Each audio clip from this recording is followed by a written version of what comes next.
सर्व लहान भक्तांना सप्रेम जय गुरु.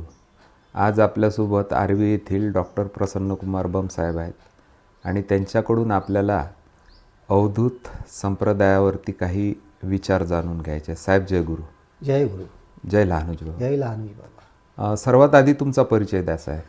मी डॉक्टर प्रसन्नकुमार बम आर्वी येथील रहिवासी आहे. हो. आणि अनेक वर्षापासून शासकीय सेवेत असताना आता निवृत्तीनंतर हो. संत विचारपीठाच्या संदर्भात काम करत आहेत. हो. त्याच मालिकेतला आजची भूमिका अवधूती संप्रदायाबद्दल जी आता मला मांडायची आहे त्याबद्दल विस्तारित भूमिका आपण ह्या विषयाने घेऊ. हो. गेल्या 300-350 वर्षापूर्वी एका संप्रदायाचा उगम झाला. बरं. आपल्या विदर्भभूमीत. विदर्भ म्हणजे विद्वानांचा गर्भ असलेली भूमी म्हणजे विदर्भ. जिथं विद्वानांचं पीक भरपूर आलं. संतांची भूमी आहे आणि आर्वी हे संतांचं माहेरघर आहे. याच आर्वीच्या परिसरात असलेल्या जळगाव गावाजवळ, आर्वीपासून 8 किलोमीटर अंतरावर असलेलं जळगाव गाव, इथे संत हिंगळूजी महाराज झाले. यांचे मित्र संत कृष्णाजी महाराज, सावंगा, अमरावती जिल्ह्यातील सावंगा येथील कृष्णाजी महाराज आणि जळगाव येथील संत हिंगळूजी महाराज ह्या 2 अतिप्रिय मित्रांची सांगड अवधूती संप्रदायाच्या संदर्भाने घेता येते. पूर्वापारपासून हरिजन समाजात जन्मलेले हे दोन्ही महापुरुष. हरिजन म्हणजे त्या काळात गाव कुसाबाहेर ठेवण्यात आलेले हे लोक, समाज, जात. पण या जातीला उत्तुंग अवस्थेत आणण्याचं काम ज्या दोघांनी केलं ते म्हणजे संत कृष्णाजी महाराज, संत हिंगळूजी महाराज. एक अशी परंपरा होती की हिंगळूजी महाराज मुखोद्गत काही बोलायचे आणि ते काव्य बनायचं. ते काव्य वेदापासून तर आत्तापर्यंतच्या सगळ्या संदर्भांना एकत्रित आणणारी गोष्ट होती. वेदांचा तो अर्थ आम्हासी ठाव हिरण्य व्हाव भार माता, ही जे काव्य ज्यांनी म्हटलं त्याचा अर्थच एवढा की केवळ वेद काही एका विशिष्ट समाजापुरतं किंवा जातीपुरतं नव्हतं. त्याचा अर्थ नव्हता, तो सर्व समाजापर्यंत पोहोचावा हा त्याचा अर्थ होता. संत हिंगळूजी महाराज आणि संत कृष्णाजी महाराजांनी हा आपला काव्यामध्ये सगळ्या वेदाचा अर्थ, सगळ्या उपनिषदाचा अर्थ ग्रामीण भाषेत, ग्रामीण बोलचालीत तयार केला आणि लोकांसमोर दिलं. अवधूती संप्रदाय, अवधूत म्हणजे कोण हे जाणून घेणं आवश्यक आहे. अवधूत म्हणजे पंचमहाभूतापासून जे निर्माण झालं, जे अव्यक्त आहे पण व्यक्तामध्ये व्यक्त असलेलं व्यक्तिस्वरूप म्हणजे अवधूत. आदिपुरुष म्हणजे भैसा.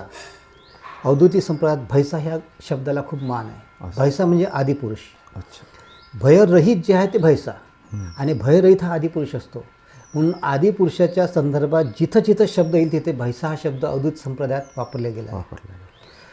अवधूती संप्रदायाचं वैशिष्ट्य म्हणजे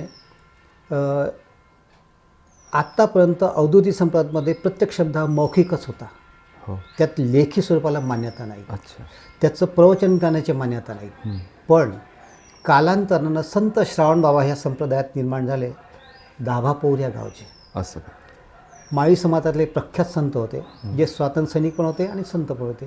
आणि त्यांनी पहिल्यांदा अधिकारवाणीनं थोडा विरोध केला आणि अवधूती संप्रदायाला लेखी स्वरूपात बांधण्याचं काम सुरू केलं आणि प्रवचनामध्ये हा विषय घेतला. संत श्रावणबाबा. त्यानंतर शंकर महाराज घंटीवाले बाबा, जळगाव येथे जे आहेत शंकर महाराज घंटीवाले, लोखंडे आहे त्यांचं आडनाव, शंकर महाराज लोखंडे, त्यांना लोक घंटीवाले बाबा म्हणतात. त्यांनी एक धाडस केलं आणि म्हटलं की मौखिक परंपरा हळूहळू संपत जाईल. एका पद्धतीनं हा जो तत्त्वज्ञान आहे हे संपून जाईल, याला काहीतरी ब्रेक बसावा, काहीतरी उत्थान व्हावं. म्हणून त्यांनी अवधूती संप्रदायाचे सगळे भजनं चतुर्पती अवधूती संप्रदाय ह्या नावाने लिहिणं सुरू केले आणि संपूर्ण संकलन करून त्यांनी पहिल्यांदा प्रकाशित केलं. ही प्रकाशित केलं ही संप्रदायाच्या विरुद्ध जरी गोष्ट असली तरी समाजाच्या भविष्यादृष्टीनं कारणीभूत घडलेली गोष्ट. बरोबर. अवधूती संप्रदायामध्ये 2 गोष्टीचं महत्त्व आहे. एक कापुराची ज्योत. कापुराची ज्योत अत्यंत महत्त्वाची आहे, त्याला ज्योत म्हणतो, अवसार म्हणतो. आणि दुसरी गोष्ट 2 खांब. जे खांब सरळ असतात, जे पूर्ण कापडानं गुंडाळलेले असतात. ते कोरे नसतात, पूर्ण कापडानं गुंडाळलेले खांब असतात. त्यावर जे पताका असते ती भगवी पताका असते आणि त्या पताकाचं वैशिष्ट्य आहे की ते विशिष्ट वेळेत विशिष्ट पद्धतीनंच लावण्याची पद्धत आहे. असं. त्याचा एक विधी नियम अलिखित लिहिलेला आहे, तो नेहमी पाळण्यात येतो. ह्या 2 खांबाला एक गहन अर्थ पण आहे. असं का?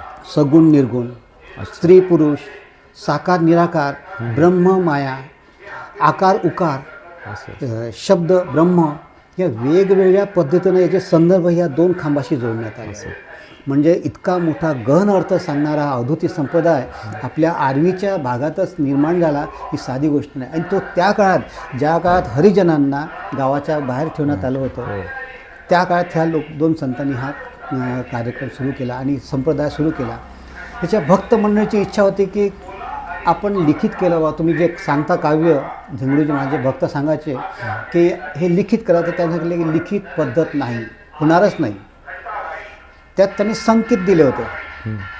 संकेत असे दिले की जिथं जिथे हे मान राहील, मान म्हणजे शाखा, जसं गुरुदेव संप्रदाय शाखा असते ना,